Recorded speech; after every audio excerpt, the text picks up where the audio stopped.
two things. Okay, two things. I will try and recap this a little bit, and then I will allow Mary Delaney to raise her issues at the beginning of that section, so those are recorded, so anybody who wants to see it can. Is that okay? Does that work for you, Mary? With my apologies, thank you. No, that's fine. Thank you. Okay, so do you want to summarize what we just did, Chief? Yes. I asked the committee to consider recommending for approval bringing on a part-time police officer position here for the police department. Several questions arose about what the program looked like, what the incentives were, and if this is going to cost money. Those have been, I believe, asked and answered with, in support of bringing these on, with respect to the fact that there is not going to be a request for additional operating costs that will impact this. There is a benefit from bringing part-time officers on, as it is supported by the majority of the makeup of the officers who work here. It provides them with potentially a chance to get more time off, which they've identified is a precious commodity. It potentially prevents me to have to unilaterally order on officers when there are both anticipated and unanticipated vacancies. We can potentially rely on part-time staff to fill those roles. And I went over just a handful of agencies in Dane County that currently offer part-time officer positions who provided some insight as to their hourly rate. A couple of our closest agencies, I mentioned McFarland being one of them, offers currently $29 an hour for their officer position. And so the committee just voted to recommend for approval to council. Thank you.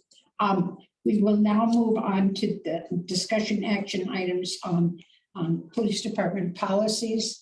And because we inadvertently forgot to hit record at the beginning, we did not record. Mary Delaney spoke during the appearance section with comments and recommendations about these items. And I will allow Mary would ask her that she would repeat her comments so that we will have them on the record. Thank you. Yes, I originally was indicating that I recognize some of the language in the K-9 policy that has been utilized by other police departments and is identified as best practice, and I do appreciate that. I did have concerns about the term serious in a serious offense that is throughout the document because it is doesn't appear to be defined within the document. I was inquiring as to whether the definition of seriousness may be the same as what is referred to in procedure 4.201 investigator call out issues, which was created in 2001. The issue that I see with the seriousness is if it's not defined specifically, it would provide so much latitude in the use of canine apprehension that it would likely lead to litigation. With respect to the personnel complaints, I did note that the changes took out the component requiring auditing, and that noted the only seemingly at this point the only reporting requirement on the current policy is to the Police and Fire Commission, and only in the event of a disciplinary action. And I wondered how and when results would be reported to the public. And then I also asked if under the new executive order, if Monona PD has considered consulting and contributing to the new federal database through the Justice Department once that is up and running. Thank you. Thank you. Thank you very much. We appreciate that. The way we'll handle this is we'll let the chief summarize and comment on these, and then we'll take questions, comments, and suggestions from the committee. Thank Thank you. So we'll start with the one on canine use. Yes, thank you. This is the second time that most of you are seeing a canine policy before you with me as chief. I'll just give you a little bit of a background. I changed sort of our canine role and type of canine with the retirement of Maya, our wonderful lab, who is enjoying happy retirement. Maya was she's still with us, a single purpose dog. And what that meant is that there were a lot of limitations on what she was able to do. In essence, Maya was a tracking dog for non-dangerous type of environments. And she was a drug detection dog. So what unfortunately that does for us is limits it to those instances in which we have a non-dangerous environment in which to utilize that resource. Although that did prove its benefits, I was told that there were several instances in which there was no other canine available, and they made do with the resource that they had, Maya, in the safest way possible, while providing support, making sure she didn't put herself in jeopardy or the handler in jeopardy, but utilized that dog in ways in which I, as chief, am not comfortable with, in some hairy situations. And so I thought, well, you're utilizing this resource in a way that you want to utilize. It's just not the fully capable resource. We are one of few agencies that at the time had a single purpose dog. Most agencies such as Madison, there's a whole host of agencies around us, have what's called dual purpose dogs, where you have a dog that is also trained in apprehension and protection of its handler. What that allows you to do is put a dog in a situation in which you have to clear a building because you have sound information of a burglary in progress. You have sound information of somebody in danger. You have a tool at your disposal to utilize, not automatically, not all the time, but it's a tool in which you can utilize when you're put in those dangerous situations. More often than not, if you recall, some of you weren't here, but we had a very veteran handler from the Madison Police Department who agreed on her own time to come because she supports dual purpose canine programs that much. I didn't have to offer her anything. I didn't have anything to offer her, but she came because she's a big proponent of that program. And she talked about the fact that the mere presence of a canine deters certain behavior, and, or better term for it, you gain voluntary compliance. And so very, very minimally are there particular Dane County cases, because our handlers often train with one another. There are very few instances of actual bite apprehensions. Most incidents in which a dog is present and you are addressing a subject in which you're trying to get into custody, that person more often than not, I think she gave it the 90th plus percentile, was taken into custody without incident. We, to this day, have had incidents in which we've deployed our dual purpose dog that we acquired and have trained and have certified both the handler and the dog. Probably one of the most high profile cases in which that dog was utilized actually occurred outside of Monona, because this is a shared resource. It's ours, it belongs to us, you pay for it, you utilize it, but we're team partners, and as we rely on Madison dogs when our dog isn't available, so shall we offer ours up.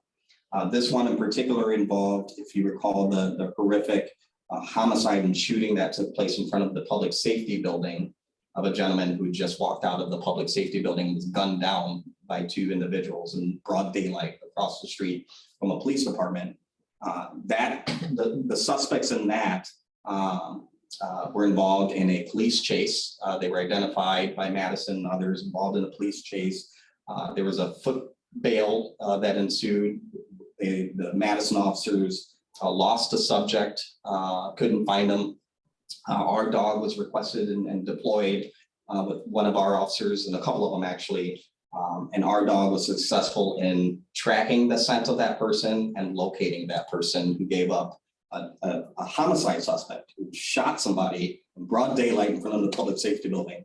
Our canine officer, handler, and team were responsible for taking that person's safety into custody. He voluntarily complied with the officer and the dog's presence. So and again, just a late example of the benefits of that dog. So what I needed to do is change our policy to reflect a dual purpose dog before I can deploy this dog in the field. And I needed per ordinance, per resolution of council, I needed this committee and council's ultimately blessings and authority to make those changes in policy. And so previously I had presented in a revised version of policy, which this body discussed and later recommended for council. Council discussed and approved. Here I am again. I tried to give some warning that this day would come because council allocated funding to use ARPA money to pay for a policy implementation and review consulting firm called Lexipol to help us reorganize all of our departmental policies, look at best practices, what's lawful based on current law, case law, et cetera, and combine them in a manner that is easier for both internal staff and the general public when we have to rely and refer to our policies. So this is why we're revisiting the canine policy, because Lexipol, again, this our contracted policy implementation company has a canine policy that fits the standard and best practices of law enforcement. And this is geared to Wisconsin. So Lexipol has a team of staff attorneys, subject matter experts that look into policies, best practices. They have their ear to case law. They have the ear to recent litigation, lawsuits, and they push out changes to policy. Now, I could have taken their canine policy and said, you know what, that's great, Lexipol. We already have one. We're just going to wipe this out and just cut and paste ours. But that's not what we're paying them for. What we're paying them to do is to make sure we're compliant with law and make sure we're within the best practice and standards.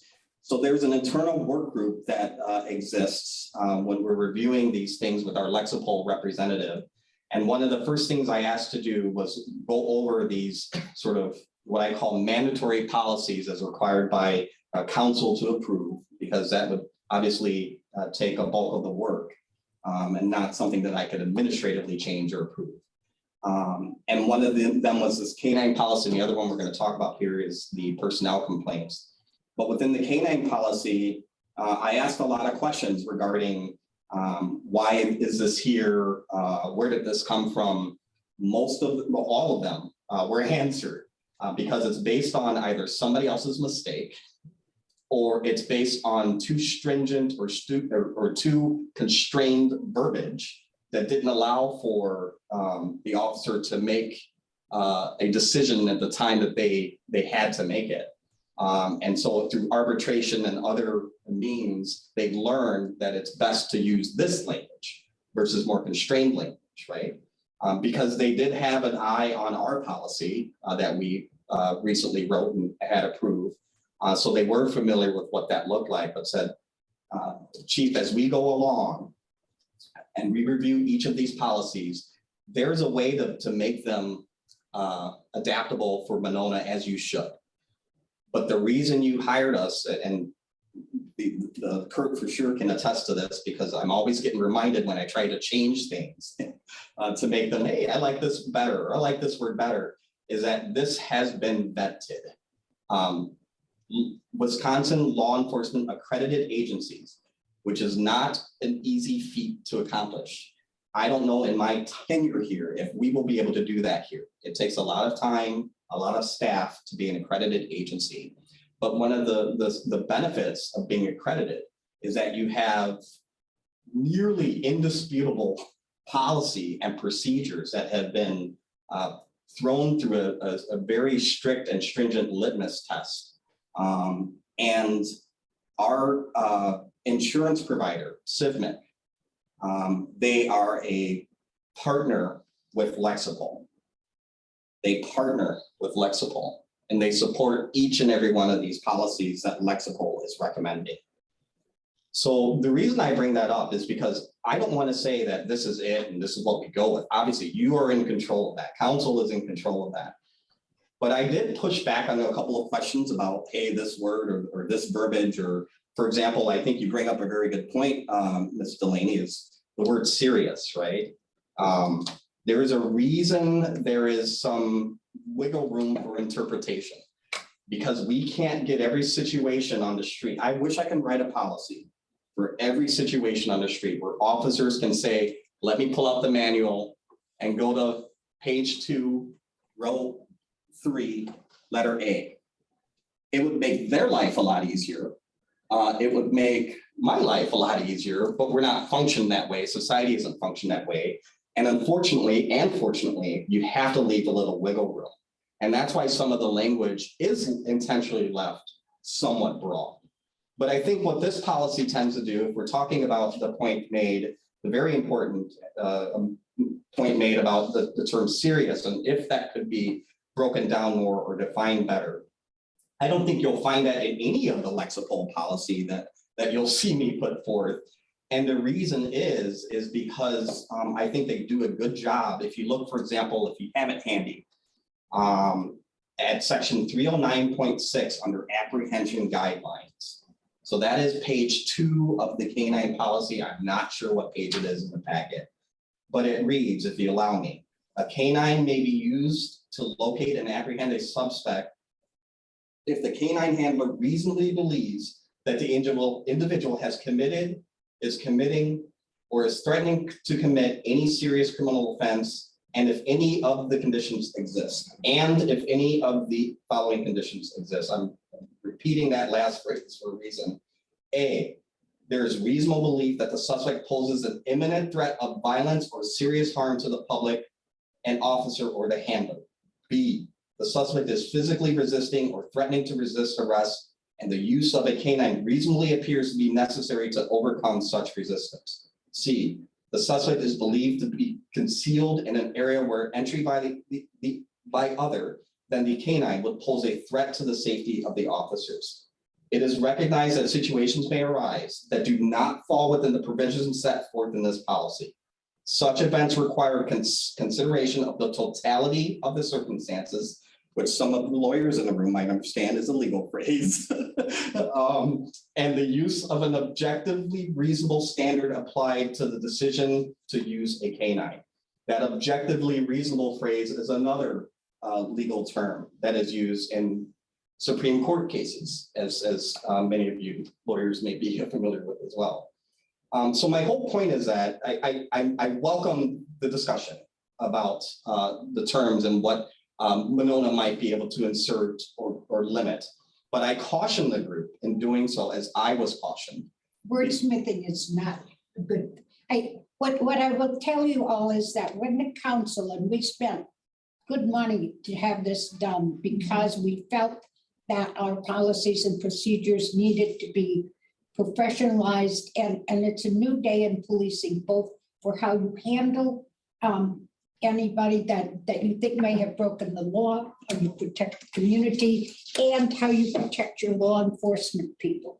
And we spent a lot of money, I want to say $86,000 to get policies in place that recognize the new way of policing, how you handle things. I mean, the way we did things before needed to be improved, and the policies needed to be improved, both for the benefit of the citizenry and of the police force. And not to mention, the world has gotten litigious in nature.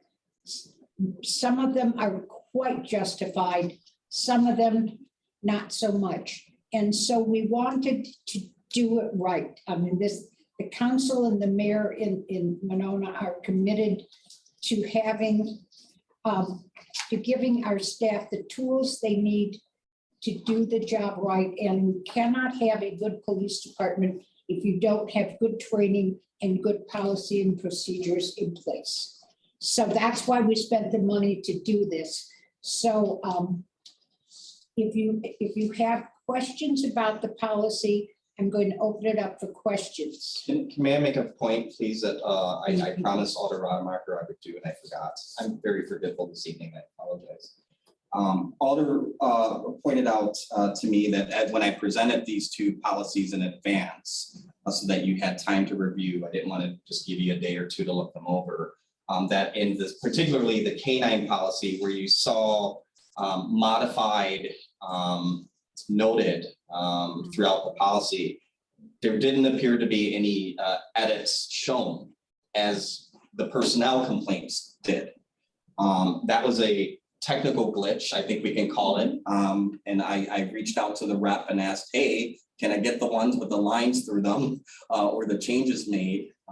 And so there was some technical issues with the program and her being able to obtain that. But what she did is that she went and did the comparison herself, the rep, and highlighted any and all changes. I think Alder Rademacher would agree, please don't let me put words in your mouth, that other than me inserting the section about crowd control, and if you recall in our previous discussion about the K-9 policy, I inserted that language that the K-9 shall not be used in crowd control situations. They shall not be deployed. So I think that's page 4 in the policy as I provided it to you, under crowd control. I added that language, because you all agreed on that from the previous policy, added that language. Other than some minor changes to words like supervisor, officer, and Alder Rademacher's giving her head in the affirmative, there weren't changes to the substance of the lexical policy. I added that crowd control portion. Now, where you might see modified in some areas that you're wondering, well, what was modified? How the program is set up, if I went into that section and put a space bar and then said, oh, no, delete, it's going to recognize that as being modified. If I went in and, because there were, believe it or not, some very, very minor grammatical errors that Lexipol missed because the squiggly lines were on my screen, that's the only way I caught it. I made a spelling change, right? But as of substance, there were no other changes to that. So I wanted you to have that information and ask any questions that you may want. So are there questions or comments about the K-9 policy? Ms. Davis, or Angela, sorry. Angela. That's her hand. Thank you. So I don't know what to ask. I think what I want to ask is, I think I'm thinking of like a Word doc and tracking when you're making revisions. So how do we know what was changed without going back and comparing the two policies? Yeah, so did I send that to you, Alder? Just to me, I believe you sent it. And you There were maybe, like 3 changes. do you have that handy? 'Cause I do, I have not. it right in front of me, yeah. So the tracking changes, for some reason, the program, when I went to print and went to purge and went to look at it again, it was no longer there. It was like, if you think about when you accept the changes, you save it, and then you try to open it and all that tracking It's is gone. done. Okay. Yeah, so that's in theory what happened. And so what I was trying to explain is that there's one substantive change, which was the addition of the crowd control point, and everything Okay. else was a very minor grammatical, or because we put a space bar in a place, or because I separated a paragraph or something like that. But she didn't even highlight that, as it turns out. There were no is in essence changes to the policy other than the crowd control. any modifications were grammatical changes. Angela, do you Okay. have the document? Do you have the document in front of you? The Yes, K-9 I do. policy? Do you see on page 4 at the very top where it would be section 309.6.2? Yes. So the only substantive change was that Chief Cheney Austin added 2 sentences above 309.6.2. Okay, And the you crowd guys- control. You would not see them, but yes, right under crowd control, and it simply says police canine teams shall not be deployed. Do you see that on your copy? Yes, ma'am. Oh, then you do have that change. She just doesn't see I see. what was changed. I don't But see that- what was Got changed. it. So those 2 sentences are marked in yellow. Okay, Copy I have. And then the next thing, if you scroll through your document that you and everyone else has, the next change I'm seeing is on 309.8 under the handler selection. Letter E, the last letter, instead of a minimum of 3 years, it's a minimum of 5 years. okay. The word 3 is crossed out and the word 5 is taking its place. And then under section 309.9, handler responsibilities, letter I, the word supervisor is added. So by the K-9 supervisor or chief of police. So before it was the K-9? Yeah, yeah. So that's one of those funny little typos that we were talking about. Yes, thank you very much, Alder. Yeah. And thanks for clarifying the change from 3 to 5. I Yeah, neglected to mention that. it's, That's important. those are the only changes I see. And so what I did, and I probably just should have sent it out to everyone, because the alder requested that. Yeah. I forwarded the response from the Lexipol representative, which included the document with all the highlights she's referring to directly to the alder and the Alder Thomas. So I apologize for not sending that to everyone. So are there additional questions about this policy? If not, a motion to recommend to the council would be in order. I'll make the motion to recommend it to the council. Second. There's a second discussion. All those in favor? Okay. Aye. Opposed? Motion carries. We will move on to, Are we able to accept questions from? Mary is not on the committee, correct? no. Okay.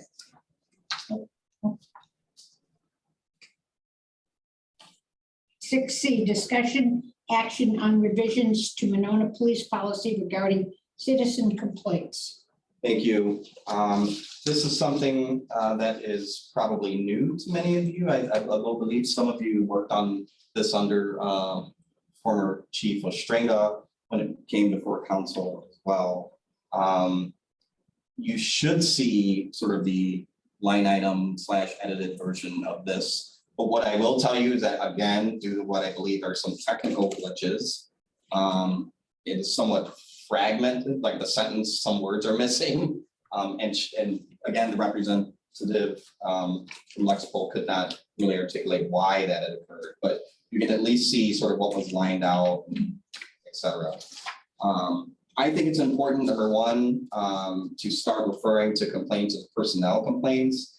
I'm going to comb over any time something refers to things as a citizen complaint, because that is restrictive to people who are citizens of this country, in my opinion, and anyone can make a complaint. You don't have to be a citizen. So Lexipol acknowledges that and obviously has retitled this personnel complaints. One of the things that came up in question, which is a very good question, as it relates to removing the section under documentation, and why I chose to remove the annual basis, the audit log. There should be an audit of the log, and the audit report should be sent to the authorized designee, is because the way that often we look at these policies and we're reviewing these policies, it is set up for a much larger organization that has a internal affairs division, right? Or like Madison has an internal affairs section where you have multiple people with multiple different authorities within that agency. You're looking at, there's three of us who are responsible, ultimately me, but Assistant Chief Duman and Lieutenant Weigel, we are your internal affairs section at the Monona Police Department. What that means is that there is no, complex log of personnel violations that are kept. What we instead do is that we publish our ongoing complaints. If you've been privy to some of the monthly reports that I send out to the Common Council, each of those monthly reports has an entire section dedicated to personnel complaints. And it gives a description of what the personnel complaints are. I'd like to think, and you do your job in making sure I continue to be this way. I hope I am very transparent when it comes to officer complaints, the results of those complaints, etc. And I think my staff and my crew have seen that as well. So the annual basis audit log is not something we do here or have the mechanisms currently in place. What we have instead is something that the city invested in through our operating budget, is a program that we're bringing online called Left Up. Before me, and I don't take credit on this, Lieutenant Weigel's been doing a lot of the legwork, but before me, there was no program in this police department that maintained officer complaints, staff complaints. There was no sort of documentation program that we had. I am a shredding person. I don't like clutter and paperwork. I want to scan stuff in. I want to have it digitally ready and available and searchable. Everything I have is in a file behind my desk. So we invested in a program called Left Up that is a personnel and investigations program that allows you to digitally enter and track information. There is nothing that's a log that exists in that program. And so the recommendation by the representative was to agree with me to strike that portion out. I will mention that is within your purview that if you want to add in there that the chief shall enter into its monthly report to the Common Council, a report of ongoing internal investigations, that is within council's purview, but you might want to recommend that if that's something you're considering, or whatever else you'd like to recommend. But I think that might alleviate some of the question marks I'm assuming, Mary, you had as it relates to transparency and making sure the public is aware of sort of what complaints are happening within the police department.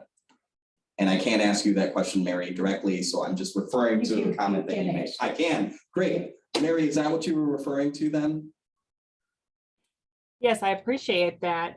You're clarifying that and the distinction between those. I appreciate you and your transparency. Thank you. You can always ask questions of them, you just can't. Great. I'm learning around here. It's almost a year, but I'm still learning. I will always learn.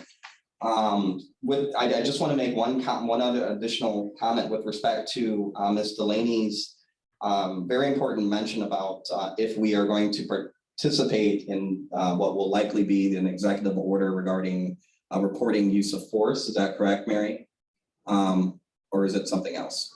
Well, it's that I thought the resignation, termination, resignation, executive order.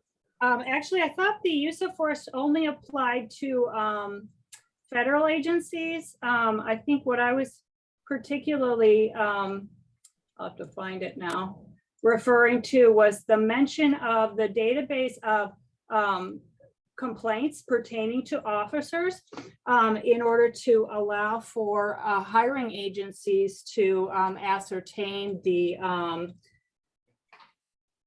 Yeah. appropriate use, the appropriate behaviors of the officers they're looking to hire. Great question. I'm sorry, I didn't mean to cut you off. No, I just was, you understand what I'm asking. Yes. even though I'm horrible. Yes, and here's my, I hope to be a perfect answer to that, because it is a very good question. The state, if you were not aware, recently passed legislation and is currently in law that compels police departments to hand over their personnel files and other relevant documentation to an inquiring agency of a candidate. So say we have a Monona officer who left either in good standing or not, and has now applied to Appleton, as just to throw it out there. Appleton sends me, the chief or a records custodian, a formal request for that person's information. The law says I have to give that over. So I have that, I have no choice now. I have to share that. And as a condition of that person's application, he or she or they acknowledge that that is going to take place under the law. So that has changed. That's new and recent and not a lot of people know about. That is now law. With respect to, just because I brought it up, I guess, use of force reporting, that is something that we already do through DOJ and report our use of force. And so it's my preference is to how the federal government normally works and states normally adapt, is the federal government says you need to do this, the states adapt and or create policies or laws to have a state version of that and then report it to the federal government. It's very similar to some of our weapons offenses and reporting NIBRS offenses that we have to report to the federal government. We do that through the state in most cases. So I don't want to jump what I anticipate is going to happen in that the state's likely going to make a requirement to match whatever the federal government has asked for, because the federal government will simply hold federal funding over your head if you don't comply. And instead, I don't think that that is appropriate to put in policy, because I believe that there's going to be something that regulates me to do that should the state pursue that. Okay. Getting back to the policy. I'm done. So I'm here for any questions you might have. So are there any questions on this policy? Comments?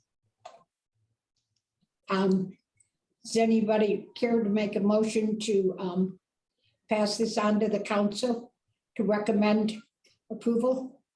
I do have a question. So I just want to make sure to clarify the reason, just a really brief summary, like the reason for the striking of the area about reporting and audit. I'm trying to find it again.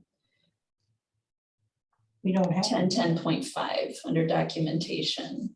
On an annual basis, and blah, blah, should audit the logs, and you got to report to the authorized designees. So the reason for striking that is because already reporting is being done. We don't have an audit. We report monthly to council and the public in a monthly report. Okay, But we also, this is designed for, a larger Yes, agency, a larger more agency. resources, right? and we have a 3-person crew. But we do have a system already in place. I just want to make sure that we do.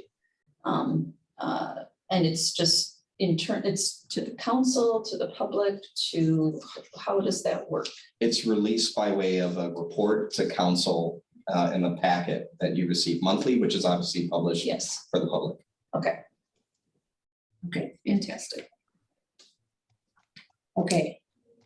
Waiting for a motion. I make a motion to push it on to the council. Thank you, I missed who that was, I'm sorry. Mr. Bisbee. Okay, thank you. Is there a second? Second. Angela, second. Thank you, Angela. Questions, comments? All those in favor? Aye. Aye. Opposed? Aye. Thank you. Moving on to item 7, discussion of future agenda items. There will be more policies, More policies. so get ready, please. You may look forward to more policies. And why is that? The council has required, there's a matter of 6 or 7, At 6. the time of Policies. the time of the Arrowhead incident. Sure. When the council, it used to be policies, the chief did them, they come to public safety, but the council wanted to take a look at the policies. Got it. So there's how many policies? I believe there's 6. We're trying to. Now, how many consolidate. policies total do we have? Oh, 400? yes. So the council doesn't want to do all 400, but it identified certain policies that it wanted to review. Sure. So it isn't because there had been a period of negligence, it's simply No. because. it's No, but simply there had because been a new period, information- there had been a period of, the chiefs did the best job they Sure. could, but didn't have the time nor the resources to keep up to date, and it's gotten more complicated. Yeah. Is that a fair? Yeah, and I certainly, I mean, my predecessor Yeah. did a lot with what he had. Right. And I give him a lot of credit.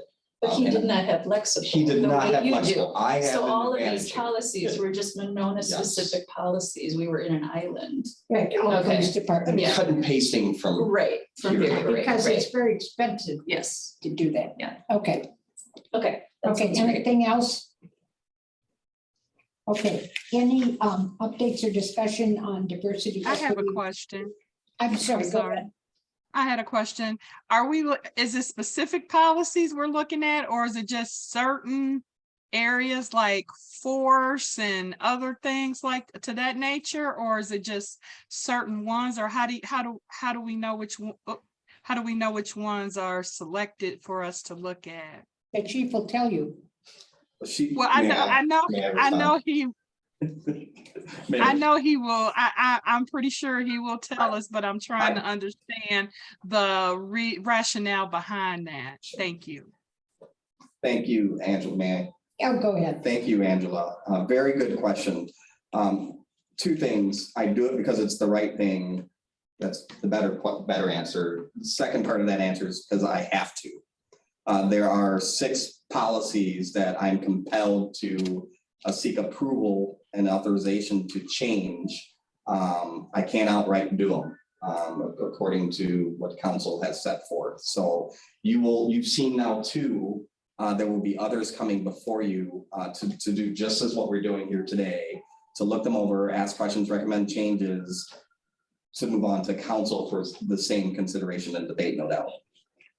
And the council is the one that determined which ones they wanted to review. Which is, if I may, use of force is one of them, vehicle pursuits is another, rendering aid is another, I'm drawing a blank here, the body cam, for lack of a better term, the body cam policy is another, and Lexapol has consolidated some of those in their policies, and so you'll be seeing probably maybe 4 versus 8, because we had more policies than we needed, and Lexapol has consolidated those under only a handful of policies. But those, believe it or not, in my opinion, these policies that we reviewed are very, very important, but there will likely be more robust debate. Not to say that I don't think there's anything, I think they're great policies, but it's something that'll be fairly new, I think, to all of you. And there'll be more discussion on things like the use of force policy or the pursuit policy in particular. And That's healthy. Yeah, absolutely. Thank you. Thank you very much. And we'll let the chief bring them to us as they're ready. Why are you smiling? Because I smile a lot. It's me. Any other questions about this? Okay, updates on diversity, equity, and inclusion. How many women do we have on the force now? We have 3, hopefully getting more with any future vacancies or part-time officer hires. I'm looking at our commissioner over here. We have 3 women. One of them recently graduated from Black Hawk Tech, Emma Gonzalez. So she started field training on Monday. Officer Ribeiro, if you recall, she'd been in field training for the last 6 months or 5 months or so now. She is set to complete that field training component in the next couple of weeks. And so she's on track to complete. We have recently acquired a young, brilliant lady, young woman, African-American, who's a Beloit College student, Winona resident, who walked into the office one day when I wasn't working and said, "Here's my resume. Here's what I'd love to learn about policing and your agency." She's a resident, grew up here. I'll say it, Kurt, completely blew my lieutenant away, and he couldn't wait to tell me about this young lady. I was blown away and impressed by her resume. And when she actually came and interviewed with me, I was even more floored. We have re-energized and reinvigorated our internship program that had gone dormant for some time, because there's, I think, a perfect and great opportunity to provide a platform for young persons that are trying to learn. And so she will learn, hopefully, but we will also benefit from her as well. I've already got a list of tasks for her. And can I mention that it is, as council made resolution and acknowledgement of June 1st is the beginning of Pride Month. Yes. And so I think that is great. And we will look to do some acknowledgement on the police side. I'm sure Jerry will on the fire side in the coming days. Good. Good. Any questions or comments? And this is a current student at Beloit College. Yes. That's alone is impressive. That's fabulous. That's wonderful. Okay, we'll go to reports. Police Department.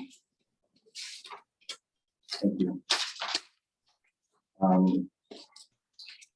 Just wanted to give a very brief update on developments on, not developments, but an update, I should say, on the public safety building and the site feasibility study that's ongoing. That is continuing. The architects should hopefully have things wrapped up ideally by end of June. We'll see what happens. We sort of threw a little curveball at them when they were looking at feasibility for the public safety building, which encompasses police and fire, based on our needs, anticipated growth, et cetera. That was going to be a 6-story building if we built it, a standalone on this lot adjacent here that the city owns. That's not going to work. So what instead we asked them to come back with alternatives, one of which involved encompassing and involving the administrative space here as well. And so now there's sort of a look and an evaluation on what that would look like if we involve the city administrative section as part of the overall project.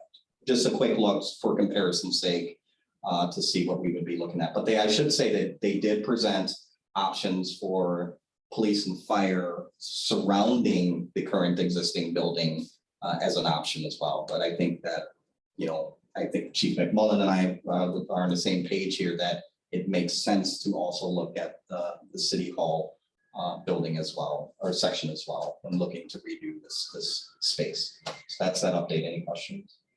No, but I do have a question I want you to just address.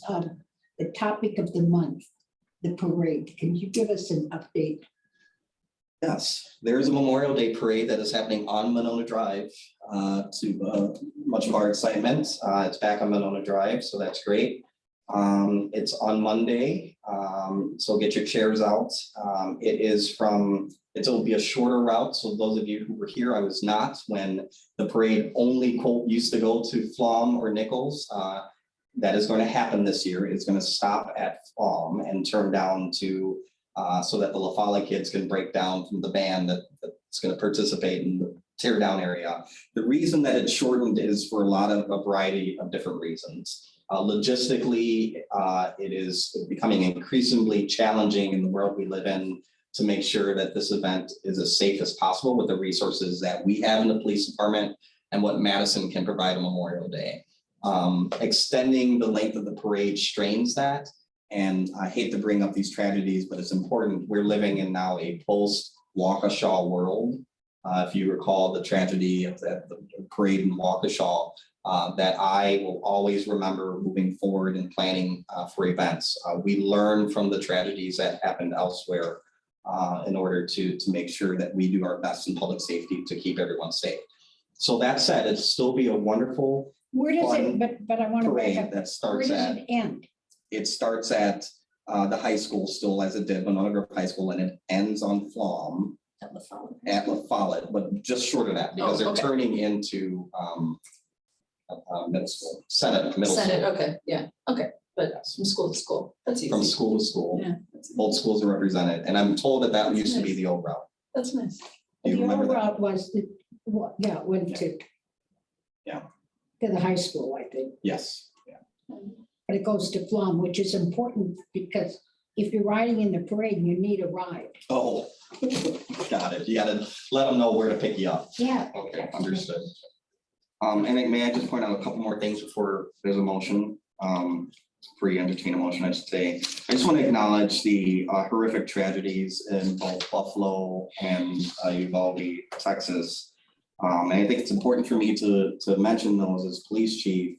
And it's a very challenging reminder to all of us that gun violence and hatred remains a disease in our society and a plague in our society. I did reach out to all of the schools, including the private school, One City School, Nuestro Mundo is public, but technically not a part of our school district. I reached out to Maglet Hart, all the schools to let them know that we're here to support you. We're providing. I've asked for extra patrols for officers. Not that there's been any active threat, but because we need to just remain ever vigilant and supportive of our young persons anytime these things happen. So we're continuing discussions about school safety. I will be emphatic in my support for an SRO. The SRO has played a critical role when things like this do happen, to talk about safety measures, to talk about contingencies, to talk about future trainings, to involve the SRO in future trainings. He or she or they will remain a resource for that school. And so I'm going to continue to support and advocate for that position. I think that the adjustments that we've made for the SRO have worked well. I think the school district, well, certainly the administrative staff would say that. I've yet to talk to the school board as a collective about that, but welcome anytime they want to have me, of course. I think they're very pleased with the changes in the role of, because they were concerned in the past about the role of the SRO. And At least the school board members I know, which are 3 of them pretty close. I would echo that anecdotally. That's what we're hearing from the police department side too, is that folks have been pleased with the adjustments that have been made with respect to the police officer's role and being sure that they're utilized as a resource. And then it is June 1st is my 1-year anniversary. I wanted to be selfish for that. It's wonderful to have you. It's great being here. Thank you. Joe, did yours? Did we see anything on the agenda? Building and code inspection, police and fire? We're missing Joe, which I'm going to do right now. Hello. Yeah, just a quick update. We have our annual meeting where we'll elect officers and get updates from the chief. That is June 6th, Monday after next at 5:15. Other than that, no active work right now, but I imagine we might have some soon. Do anybody have any questions for the chief or for Joe for the police and fire commission? I want to thank you for reaching out to the schools. Absolutely. Thank you. Next meeting is June 22nd. We'll look forward to seeing you all then. Motion to adjourn is in order. So moved. Second. All those in favor? Aye. Aye. Opposed? We are adjourned. Thank you. Let me stop recording here, please. I take some responsibility for that. No, I should do it. It's stop here.